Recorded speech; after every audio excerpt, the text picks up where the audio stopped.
இமாச்சல பிரதேச மாநிலத்தில் கடந்த சில நாட்களாக கனமழை மற்றும் பெருவெள்ளம் ஏற்பட்டு கடும் சேதம் ஏற்பட்டுள்ள நிலையில் சரியான நேரத்தில் ஒரு நாய் செய்த செயலால் 20 குடும்பங்களின் உயிர்கள் காப்பாற்றப்பட்டிருக்கிறது. அப்படி என்னதான் அந்த நாய் செய்தது? அங்கு என்ன நடந்தது? விரிவாக பார்க்கலாம். இமாச்சல பிரதேசத்தில் கடந்த ஜூன் 20ஆம் தேதி முதல் தென்மேற்கு பருவமழை புரட்டி போட்டுள்ளது. அதன் தொடர்ச்சியாக மண்டி, சம்பா, சிம்லா உள்ளிட்ட 7 மாவட்டங்கள் கனமழையால் கடுமையாக பாதிக்கப்பட்டுள்ளன. மேகவெடிப்பு காரணமாக பெய்த பலத்த மழையால் நிலச்சரிவும் ஏற்பட்டது. கடந்த மாதம் 20ஆம் தேதி முதல் கடந்த 6ஆம் தேதி வரை 19 முறை மேகவெடிப்பு ஏற்பட்டு கனமழை பெய்தது. இதனால் 16 இடங்களில் நிலச்சரிவு ஏற்பட்டது.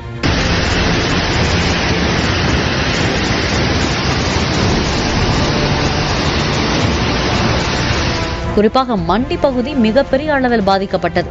மண்டி மாவட்டம் தரம்பூர் பகுதியில் உள்ள சியாதி கிராமத்தில் சில நாட்களுக்கு முன்பு தனது வீட்டின் 2வது மாடியில் தூங்கிக் கொண்டிருந்த ஒரு நாய் திடீரென நள்ளிரவில் கடுமையாக குறைக்க தொடங்கியது. நாயின் சத்தத்தை கேட்டு விழித்து அதன் உரிமையாளர் நரேந்திரா வெளியே வந்து பார்த்திருக்கிறார்.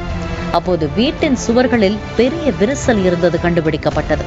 உடனடியாக அந்த வீட்டில் உள்ளவர்கள் வெளியே வந்தனர். இதனைத் தொடர்ந்து நாய் தொடர்ந்து குறைத்துக் கொண்டிருந்ததை அடுத்து அக்கம்பக்கத்தில் உள்ள வீட்டில் இருந்தவர்களும் வெளியே வந்து பெரும் விபரீதம் ஏற்பட போகிறது என்பதை உணர்ந்து கொண்டு பாதுகாப்பான இடத்தை நோக்கி சென்றனர். சிறிது நேரத்தில் அந்த கிராமத்தில் கடுமையான நிலச்சரிவு ஏற்பட்டு பல வீடுகள் தரைமட்டமாகி அந்த கிராமமே உருக்குலைந்தது. சரியான நேரத்தில் நாய் குறைத்து எச்சரிக்கை செய்ததால் சியாதி கிராமத்தில் 20 குடும்பங்களைச் சேர்ந்த 67 பேர் அதிர்ஷ்டவசமாக உயிர் தப்பியுள்ளனர்.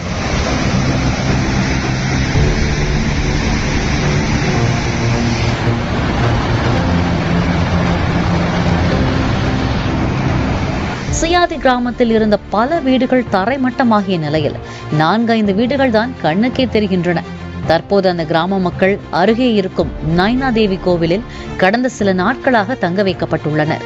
பிற கிராமங்களைச் சேர்ந்தவர்கள் அவர்களுக்கு உதவி செய்து வருகிறார்கள். இமாச்சல பிரதேசம் மண்டி மாவட்டத்தில் மழை காரணமாக விபத்துகள் அதிகம் ஏற்பட்டு உயிரிழப்புகளும் அதிகம் ஏற்பட்டுள்ளன. திடீர் வெள்ளத்தால் 280 சாலைகள் இமாச்சல பிரதேச மாநிலத்தில் சிதைந்துள்ளது.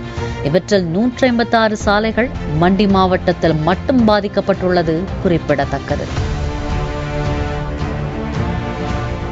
பிளே ஸ்டோர் மற்றும் ஆப் ஸ்டோரில் இருந்து பாலிமர் செயலியை QR கோடு மூலம் பதிவிறக்கம் செய்யுங்கள். செய்திகளை உடனுக்குடன் பெறுங்கள்.